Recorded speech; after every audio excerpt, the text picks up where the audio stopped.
ओम शांति। आज 14 मार्च 2022 के साकार मधुर महावाक्य हैं। आज की मधुर मुरली में बाबा ने तीसरे नेत्र का महत्व समझाया।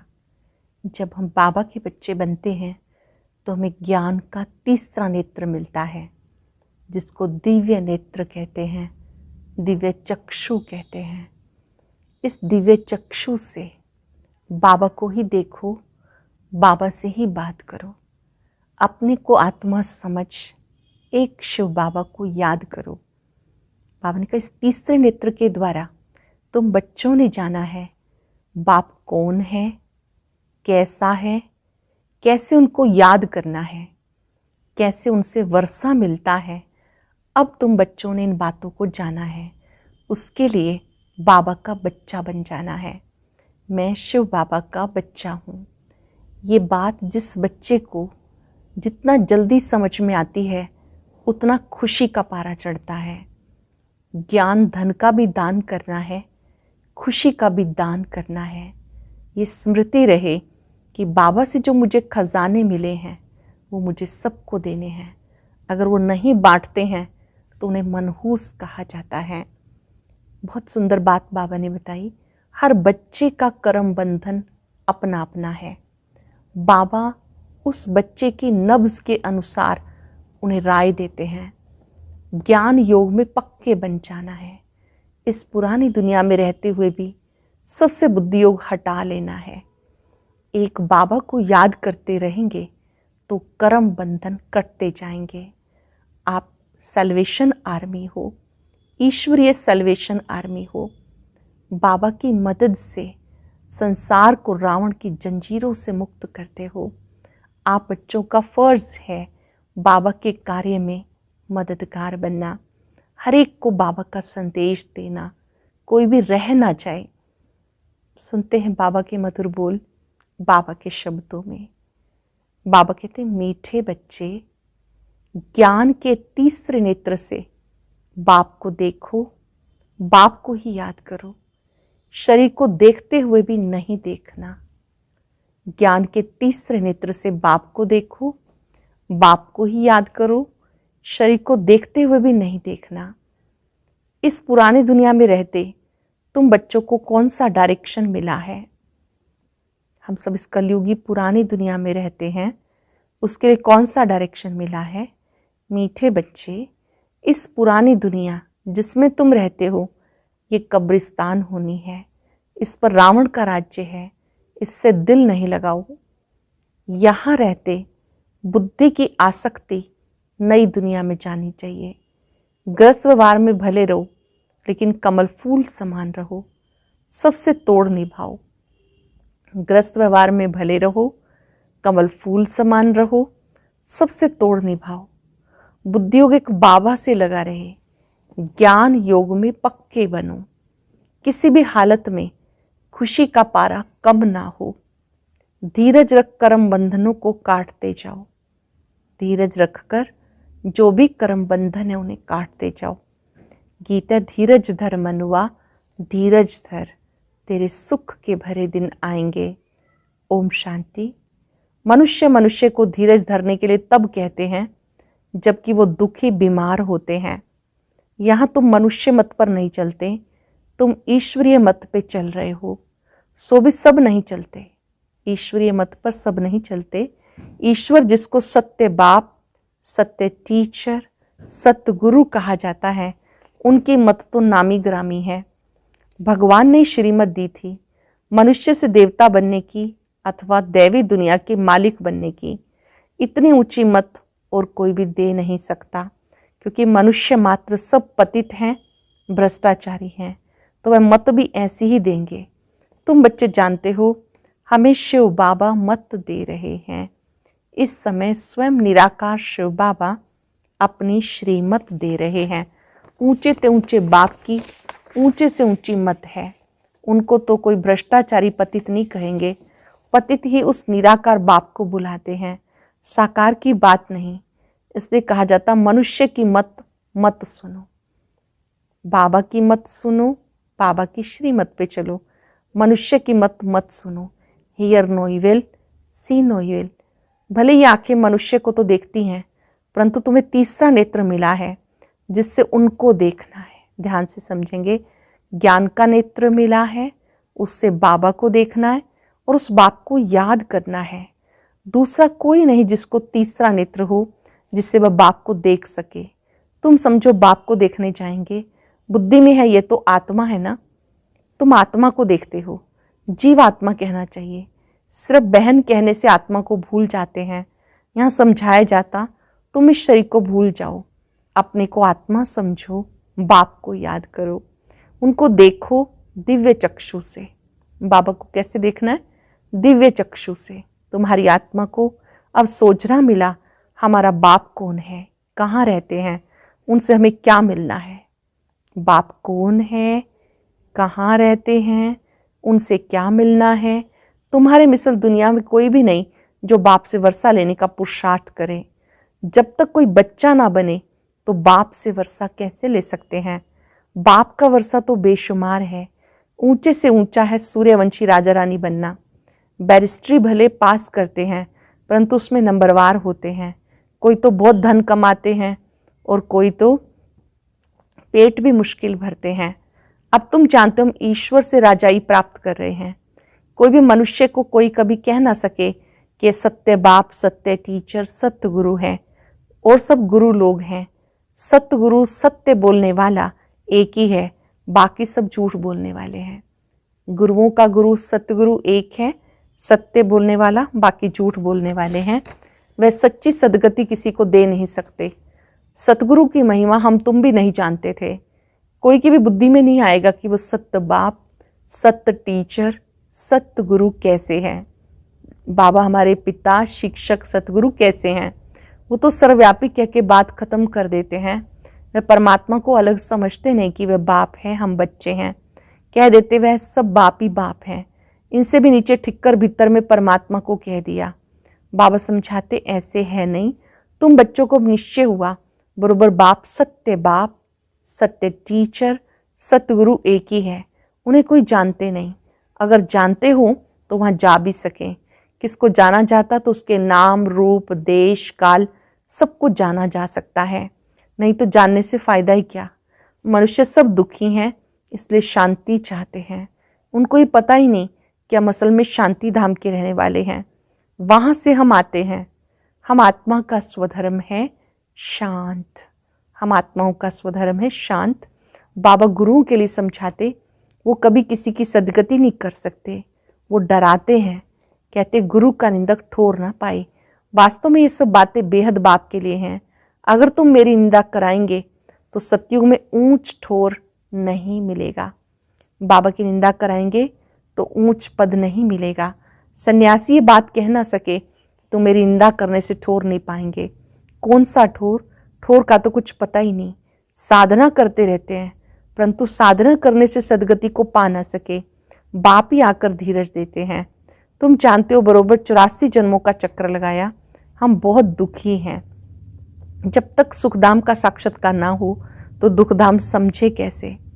जब तक सुखधाम का साक्षात्कार ना हो तो दुखधाम समझे कैसे? अब तुम जानते हो दुखधाम है, अल्पकाल का सुख है। इस अल्पकाल की राजाई में कितनी खुशी होती है। समझते गांधी जी ने राम राज्य स्थापन किया, परंतु नहीं, ये तो और ही तीखा रावण का राज्य बन गया। सब कहते हैं पतित भ्रष्टाचारी हैं। आगे सिर्फ पतित थे, अब तो भ्रष्टाचारी भी कहते हैं। यह है कलयुग का अंत। कितनी रिश्वत है। बाबा आकर सारी दुनिया के मनुष्य मात्र को कहते हैं अब धीरज धरो। सारी दुनिया के लिए बाबा एक बात कहते हैं, बच्चे धीरज धरो, परंतु सुनते नहीं। पिछाड़ी में सबको मालूम पड़ेगा। प्रदर्शनी में भी यही दिखाते हैं, कैसे दुख की दुनिया को हटाई सुख की दुनिया बना रहे हैं। आखिरी सब सुनेंगे तो सही ना। एक तरफ माया सबके गले घुटती रहती, दूसरी तरफ बाप अपनी पहचान देते रहते हैं। एक तरफ तो माया गले घुटती रहती है, दूसरी तरफ बाबा अपनी पहचान देते। अब तो ढेर मनुष्यों को आवाज पहुंचाना है। जितनी जितनी महिमा निकलेगी फिर अखबारों में भी जोर से पड़ेगा, फिर बहुत आएंगे। ये मेहनत है। धर्म अथवा मठ आदि स्थापन करना बहुत सहज है। बोधि धर्म की एक स्पीच की 60-70 हजार बोधि बना रही है। यहाँ तो मेहनत है, यहाँ पर तो देव कुल की स्थापना हो रही है, दैवी राजधानी की स्थापना हो रही है, इसमें मेहनत है। माया बड़ा जोर से सामना करती है, वहाँ तो माया के साथ युद्ध की बात ही नहीं, यहाँ माया से युद्ध करने में मेहनत है। मुख्य बात है पवित्रता की, और कोई जगह पवित्रता की बात नहीं। वह तो घर से वैराग आता या कुछ चोरी पाप आदि करते तो संन्यास धारण कर लेते। इसलिए चोरों को पकड़ने के लिए गवर्नमेंट को सन्यासी सीआईडी आदि रखने पड़ते हैं। दलालों के रूप में, व्यापारियों के रूप में भी सीआईडी होते हैं। पुलिस का गुप्त काम बहुत चलता है। दोस्ती के बहाने भी सोने के व्यापारियों से मिल जाते हैं, फिर सब कुछ मालूम पड़ जाता। धंधे वाला धंधा भी करता तो सीआईडी भी करता। दुनिया बहुत मुसीबतों में फंसी हुई है। तुम बहुत भाग्यशाली हो जो उन मुसीबतों से बहुत दूर निकल आए। चेक करेंगे बाबा का बनने से हम मुसीबतों से दूर निकल आए। दुनिया में मुसीबत पे मुसीबत है, तुम्हारे लिए बहुत प्राप्ति है। वो तो दुखी होकर मरते हैं, तुम बैठे हो शरीर छोड़ने के लिए। कहाँ पुराना शरीर खत्म हो तो हम वापस बाबा के पास जाएं। दिल लगी बाबा के साथ, नई दुनिया के साथ, तो पुरानी दुनिया किस काम की। अब हमारी दिल लगी बाबा के साथ, नई दुनिया के साथ, तो पुरानी दुनिया से क्या काम। ये तो पुराना कपड़ा है, इससे वैराग आ जाता। सन्यासियों को वैराग आता घर बार से, स्त्री को नागिन समझते। तुम्हारा सच्चा सच्चा वैराग है। गाया जाता ज्ञान, भक्ति और वैराग। ज्ञान मिलता है कि पुरानी दुनिया से वैराग करो, ये कब्रिस्तान बनना है। वह हद का सन्यास। उनको ये मालूम नहीं कि पुरानी दुनिया खत्म होने वाली है। वो कहते हम घर में इकट्ठा रह नहीं सकते, तो उनको घर से वैराग होता, वे जंगल में चले जाते। तुम्हारा बेहद का वैराग है। घर गृहस्थ में रहते, दुनिया में रहते, बुद्धियोग सबसे हटा लेना है, ये बेहद का वैराग है। परंतु इसका किसी को पता नहीं। तुम कहेंगे हमको तो सारी पुरानी दुनिया से, कब्रिस्तान से वैराग है, ये रावण राज्य है। ऐसा कौन मूर्ख होगा जो पुरानी दुनिया से दिल लगाएगा। जब तक पूरी तैयारी हो जाए, सतयुग आने का समय भी हो, तब लड़ाई लगेगी। कई लिखते हैं भले बैठे घर में हैं, परंतु मूंझते हैं क्या करें। ममत्व अगर नहीं रखें तो संभाल कैसे हो। बाबा कहते बच्चे रहना है तो यहाँ ही है, बच्चे रहना तो यहाँ ही है, परंतु बुद्धि की आसक्ति नई दुनिया में रहनी चाहिए। रहना पुरानी दुनिया में है, इस शरीर में है, बुद्धि की आसक्ति नई दुनिया में जानी चाहिए। सच्चा लव उसमें जाना चाहिए। इस पुरानी दुनिया से वैराग, देह से भी वैराग, तो बाकी क्या रहा। अपनी देह से भी वैराग, तो बाकी क्या रहा। बहुत पूछते हैं बाबा आप कहते हो दोनों तरफ तोड़ निभाना है, सो तो जरूर करना है। अगर तोड़ नहीं निभाएंगे तो सन्यासियों मिसल हो जाएंगे। गृहस्थ व्यवहार में रहते पवित्र रहो। देही अभिमानी बनने का पुरुषार्थ करो तो बुद्धियोग बाप से लग जाएगा। देही अभिमानी बनने का पुरुषार्थ करो तो बुद्धियोग बाबा से लग जाएगा। मैं आत्मा हूँ, बाबा के पास जाना है। बाबा कहते ग्रस्त व्यवहार में रहते कमल फूल समान रहो। ज्ञान योग नहीं होगा तो लटक पड़ेंगे। हर एक की जन्म पत्री अलग अलग है। ज्ञान योग का भी बल होता है जो काम करता है। ज्ञान योग नहीं तो बाबा कहते हर एक की जन्म पत्री अलग अलग है। ज्ञान योग नहीं होगा तो लटक पड़ेंगे। हर एक के लिए युक्ति भी अलग अलग मिलती है। कोई तकलीफ हो तो पूछो। कोई भी हालत में खुशी का पारा चढ़ना चाहिए। हम घर जाते हैं, फिर आएंगे नई राजधानी में। बाकी थोड़ा समय है, पार्ट बजाना है, ममत्व तोड़ते जाना है। हर एक का कर्म बंधन अलग अलग है। कोई का हल्का, कोई का भारी है। बाबा से युक्ति लेकर धैर्यता से कर्म बंधनों को काटते जाना है। बाबा से युक्ति लेकर वो धैर्यता से कर्म बंधनों को काटते जाना है। इसमें गुप्त मेहनत चाहिए। बुद्धि को यात्रा में ले जाने की मेहनत है। घड़ी घड़ी बुद्धियोग टूट जाता है। अब परिपक्व बन जाएं तो कर्मातीत अवस्था आ जाए। अब तो अनेक प्रकार के विकल्पों के तूफान लग पड़ते, एकदम नींद फिट जाती। विकल्पों को ही तूफान कहते हैं। और सत्संगों में बातें नहीं होती, वहाँ तो एक कनरस, फायदा कुछ नहीं। यहाँ तो पढ़ाई है, वहाँ पे कनरस है, यहाँ पे पढ़ाई है। आमदनी के लिए पढ़ाई है। पढ़ाई को कनरस नहीं कहेंगे। तो बाबा समझाते ये अंतिम जन्म है, पुरानी दुनिया खत्म हो जाने वाली है, क्यों ना श्रीमत पर चल ऊंच पद पाएं। जब तक इसमें होशियार हो जाओ तब तक शरीर निर्वार्थ कर्म तो करना ही है, फिर ईश्वरीय सेवा में लग जाना है। सारी दुनिया को सल्वेज करना है। तुम सल्वेशन आर्मी हो। आप सबके लिए सल्वेशन आर्मी हो, नरक से स्वर्ग में ले जाते हो। वह सल्वेशन आर्मी ये नहीं जानते कि विश्व का बेड़ा डूबा हुआ है, सब रावण की जंजीरों में फंसे हुए हैं। सारे विश्व को सल्वेज करना है, इसमें तो बाबा की मदद चाहिए। तुम रूहानी ईश्वरीय सल्वेशन आर्मी हो। मनुष्य मात्र को रावण के पंजे से छुड़ाना है, इतना नशा चाहिए। वह जिस्मानी सोशल वर्कर तो ढेर हैं, तुम कितने थोड़े हो। यहाँ तो मनुष्य भी ढेर, सत्युग में मनुष्य बहुत थोड़े होते हैं। तुम थोड़े बच्चे ही रूहानी बाप से वर्षा लेते हो। ये अंतिम जन्म जो कोड़ी जैसा है उसको हीरे जैसा बनाना है। ये जीवन जो इस समय कोड़ी जैसा है इसको फिर से हीरे जैसा बनाना है। एक आदि सनातन देवी देवता धर्म की स्थापना, अनेक अधर्मों का विनाश। बाप एक धर्म की स्थापना करते हैं और कराते हैं। सैपलिंग लगाने अथवा स्थापना करने में बहुत मेहनत लगती है, स्वर्ग की स्थापना में बहुत मेहनत लगती है। जब तक इसको बाप समान नहीं बनाया तब तक खुशी का पारा नहीं चढ़ेगा। खुशी का पारा तब चढ़ेगा जब दान करेंगे। खुशी का पारा तब चढ़ेगा जब दान करेंगे। जिसके पास धन हो दान ना करे उसको मनहूस कहा जाता है। यहाँ फिर ऐसे नहीं है, जिनके पास है वो तो देते रहेंगे, नहीं तो समझेंगे इनके पास धन ही नहीं है। ज्ञान धन है तो देते रहेंगे, जिनके पास नहीं है तो कैसे देंगे। अच्छा मीठे मीठे सिक्किलदे बच्चों प्रति माता पिता बाप दादा का याद प्यार गुड मॉर्निंग। रूहानी बाप की रूहानी बच्चों को नमस्ते। रूहानी बच्चों की रूहानी बाप दादा को नमस्ते, गुड मॉर्निंग, शुक्रिया। धारणा के लिए सार। ईश्वरीय सल्वेशन आर्मी बन विश्व के डूबे हुए बेड़े को पार लगाना है। मनुष्यों को कोड़ी तुल्य से हीरे जैसा बनाना है। ज्ञान धन दान करने में कंजूस नहीं बनना। ज्ञान धन दान करने में कंजूस नहीं बनना। अपनी दिल बाप नई दुनिया से लगानी है।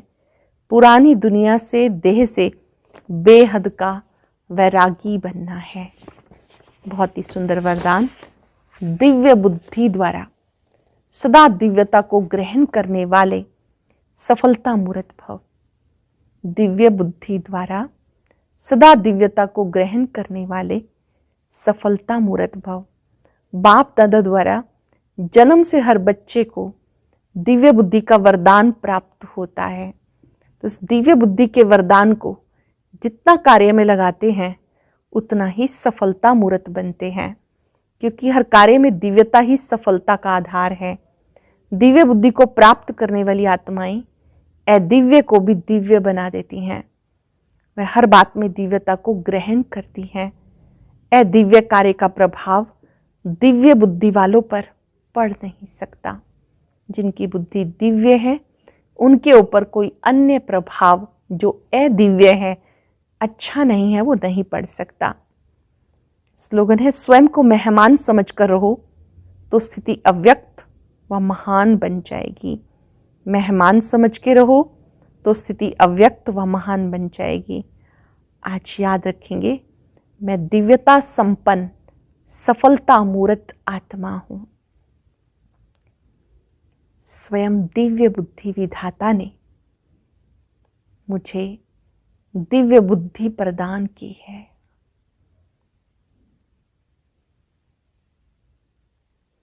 दिव्य बुद्धि विधाता बाबा ने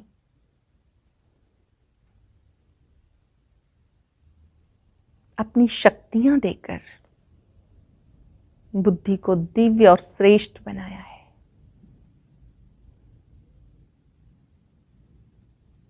इस दिव्य बुद्धि से मैंने बाबा को श्रेष्ठ कर्मों को जाना है। कदम कदम पर इस दिव्य बुद्धि ने मुझे सफलता मूर्त बनाया है। प्यारे बाबा, आपका शुक्रिया। और अब सुनते हैं आज का अव्यक्त ज्ञान मोती। ये एक बहुत संस्कारितापूर्ण वीडियो है, जरूर देखें, कोई भी मिस ना करे।